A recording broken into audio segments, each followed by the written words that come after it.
2025ஆம் ஆண்டுல எதுக்காக எல்லா பேருக்கு வேலை கிடைக்காம ரொம்ப கஷ்டமா இருக்கு அப்படிங்கறத ஒன் பை ஒன்னா ரொம்ப எலாபரேட்டா பார்க்க போறோம். ஃபர்ஸ்ட் எடுத்துக்கிட்டீங்க அப்படின்னா நம்மளோட ஏஐ வந்ததுக்கு அப்புறம் ரொம்பவே அடியாயிடுச்சுன்னு சொல்லணும். ஒன்னும் இல்லைங்க, இப்போ ஏடிஎஸ்னு ஒரு சிஸ்டம் இருக்கு. அது வந்து பாத்தீங்கன்னா அப்ளிகன்ட் ட்ராக்கிங் சிஸ்டம் சொல்லிட்டு இருக்காங்க. அதுல வந்து ஒரு செட் ஆஃப் கேட்டகரி கீவேர்ட்ஸ் எல்லாத்தையுமே வந்து ஃப்ரேம் பண்ணி வச்சிருப்பாங்க. அதே மாதிரி நம்ம ஆன்லைன்ல ரெஸ்யூம்ல சென்ட் பண்ணுவோம் இல்லைங்களா, அப்ப நம்மளோட ரெஸ்யூம்ல இருக்கக்கூடிய கீவேர்ட்ஸும் அந்த ஏடிஎஸ்ல இருக்கிற கீவேர்ட்ஸ் ரெண்டும் மேட்ச் ஆச்சுன்னா மட்டும்தான் அது செலக்ட் பண்ற கேட்டகரிக்கே வந்து வரும். இல்லைன்னா அதை வந்து ரிஜெக்ட் பண்ணி உங்களை வந்து ஃபில்டர் பண்ணி விட்டுரும். அது மட்டும் இல்லாம உங்களுக்கு ஏஐ இன்டர்வியூ பவர் டூல்ஸ் சொல்லிட்டு முன்னொரு டூல் இருக்கு. நாம எப்படி ஹெச்ஆர் முன்னாடி உட்காந்து பேசும்போது ஹெச்ஆர் நம்மளை மானிட்டர் பண்ணுவாங்களோ அதே மாதிரி தான் அந்த பவர் டூல்ஸ்மே வந்து நம்மளே மானிட்டர் பண்ணிட்டு இருக்கு. நம்மளுடைய பாடி லாங்குவேஜ் எப்படி இருக்கு, நம்மளோட ஸ்பீக்கிங் ஸ்கில்ஸ், அந்த ஐ கான்டாக்ட்ல இருந்து எல்லாமே நோட் பண்ணி அவங்களுக்கு ரிப்போர்ட் போயிடும். அதுலயுமே வந்து எவ்வளவு பேர் பார்ட்டிசிபேட் பண்றாங்களோ அதுல இருந்து half ஆஃப் த கேண்டிடேட்ஸ் வந்து ஃபில்டர் பண்ணிடுது. அடுத்த ரீசன் வந்து என்னன்னு பாத்தீங்க அப்படின்னா remote work global work problem தாங்க. இப்போ வந்து பாத்தீங்க அப்படின்னா எங்கெங்கயோ வேற ஒரு உலகத்துல இருந்து செய்ய வேண்டிய வேலை எல்லாமே வந்து பாத்தீங்க அப்படின்னா இப்படிங்கிற செகண்ட்குள்ள வீட்ல இருந்து செஞ்சு கொடுக்கறதுக்கு நிறைய பேருக்கு சூப்பரான டேலண்ட் எல்லாமே வந்திருக்கு. ஸோ அதுமே வந்து ஒரு ரீசனா வந்து நம்ம கன்சிடர் பண்ணிக்கலாம்.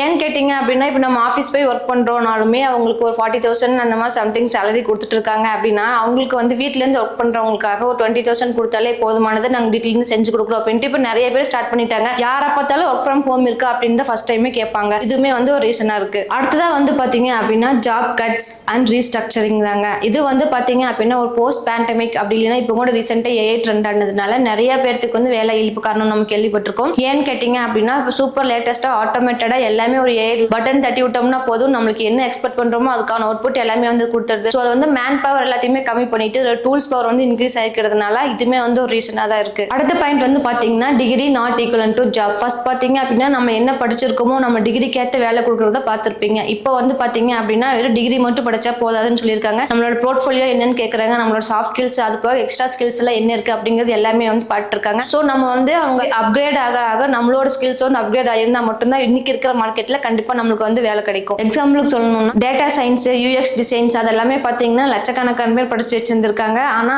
அதுலயுமே வந்து நம்மளுக்கு சர்டிபிகேஷன்ஸ் அதுக்கப்புறம் ப்ராஜெக்ட்ஸ் எல்லாமே இருந்துச்சு அப்படின்னா தான் நம்மளுக்கு வந்து வேலை கொடுக்குறேன்னு சொல்லி சொல்றாங்க. அடுத்த பாயிண்ட் வந்து பாத்தீங்க அப்படின்னா ஜாப் மார்க்கெட் அண்ட் சேச்சுரேஷன் தாங்க. இப்போ வந்து பாத்தீங்கன்னா ரீசெண்டா ஏதோ ஒரு ஜாப் வந்து ட்ரெண்ட் ஆயிடுச்சு அப்படின்னா ஃபார் எக்ஸாம்பிள் அதே தான் யூஎக்ஸ் டிசைன், அதுக்கப்புறமா நம்மளுக்கு வந்து ஏஐ அப்படி இல்லை எம்எல் அப்படிங்கிறது எல்லாமே வந்து இப்போ ரீசெண்டா ட்ரெண்டா இருக்குது. அதுல வந்து பாத்தீங்க அப்படின்னா இதுதான் இப்போ ட்ரெண்டிங்கா இருக்குதுன்ட்டு எல்லாருமே வந்து என்ன பண்றாங்கன்னா அதுல வந்து படிக்க ஸ்டார்ட் பண்ணிடுறாங்க. இப்போ வந்து ஒரே ஒரு வேலை தான் இருக்கு அப்படின்னாலுமே வந்து நம்மளுக்கு 100 கணக்கான இல்லைன்னா 1000 கணக்கான ரெஸ்யூம் வந்து அதுக்கு அப்டேட் ஆகிருக்கிற மாதிரி இருக்கு. ஜாப் ஓப்பனிங்ஸ் வந்து கம்மியா இருந்தாலும் அப்ளை பண்ற விகிதம் வந்து பாத்தீங்கன்னா ஓப்பனிங்ஸோட அதிகமா இருக்கிறதுனால அதுக்குமே வந்து நம்மளுக்கு வேலை தட்டுப்பாடா தான் இருக்கு. அடுத்த பாயிண்ட் வந்து பாத்தீங்க அப்படின்னா the employers want perfect fit அப்படின்னு சொல்லிட்டு இருக்காங்க. the bar is higher, அதாவது அந்த தரம் வந்து அந்த வேலையோட தரம் வந்து உயர்ந்து இருக்கும் பொழுது அவங்களோட நீச்சர் எக்ஸ்பீரியன்ஸ் ஆகட்டும், இல்ல டூல்ஸ் யூஸ் பண்ற எக்ஸ்பீரியன்ஸ் ஆகட்டும், இல்ல நாலேஜ் ஆகட்டும், டீம் கூட சேர்ந்து ஒர்க் பண்ற அந்த குவாலிட்டி அது ஆகட்டும், அதே மாதிரி எல்லாமே வந்து ஹையா இருக்கணும் அப்படின்னு சொல்லிட்டு எக்ஸ்பெக்ட் பண்றாங்க. அந்த மாதிரி கேட்டகரியில எதுவும் இல்லாம விஸ் லிஸ்டாவே தான் இருக்கு கம்பெனியோட.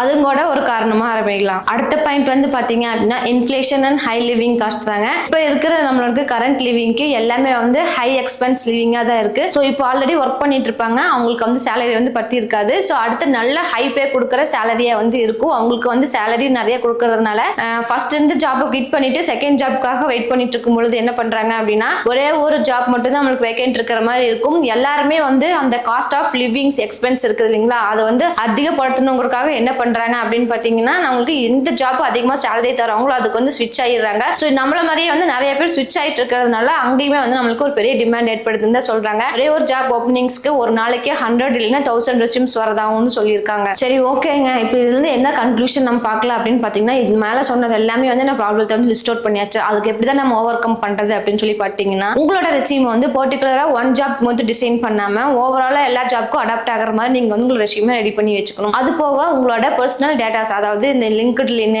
கிட்ஹப், அதுக்கப்புறம் பர்சனல் வெப்சைட்ஸ் வச்சிருந்தீங்கன்னா அது எல்லாமே வந்து உங்களுக்கு ஒரு பிளஸ் பாயிண்டா இருக்குன்னு சொல்லி இருந்திருக்காங்க. சும்மா நான் வந்து ப்ராஜெக்ட் வச்சிருக்கேன் அப்படிங்கிறது மட்டும் சொல்லாம நம்ம ப்ராஜெக்ட்காக யூஸ் பண்ணிட்டு இருக்கக்கூடிய அந்த samples of writing quotes and reels அதுக்கப்புறம் அதோட சர்டிஃபிகேஷன்ஸ் அது எல்லாமே வச்சிருந்தீங்க அப்படின்னா நீங்களும் வந்து அதை காமிச்சிங்க அப்படின்னா உங்களுக்கு ஒரு எக்ஸ்ட்ரா பிளஸ் பாயிண்டா இருக்கும்னு சொல்லி இருந்திருக்காங்க. நான் சொன்ன இந்த டிப்ஸ் எல்லாம் ஃபாலோ பண்ணி 2025ல எல்லாத்துக்குமே ஜாப் ரொம்ப கஷ்டமா இருக்கு கிடைக்கிறதுக்கு. ஸோ இதை நீங்க யூஸ் பண்ணி ஈஸியா ஜாப் வந்து கிராக் பண்ணுங்க. இந்த வீடியோ பிடிச்சிருந்துச்சுன்னா லைக் பண்ணிக்கோங்க. இதே மாதிரி தொடர்ந்து ஜாப் ரிலேட்டடான அப்டேட்ஸ் உங்களுக்கு வந்துட்டே இருக்கணும்னு நினைச்சீங்கனாலும் மறக்காம எங்க சேனலை சப்ஸ்கிரைப் பண்ணி வச்சுக்கோங்க. இந்த வீடியோ பிடிச்சிருந்துச்சுனாலும் லைக் பண்ணிக்கோங்க. தேங்க்யூ ஃபார் வாட்சிங்.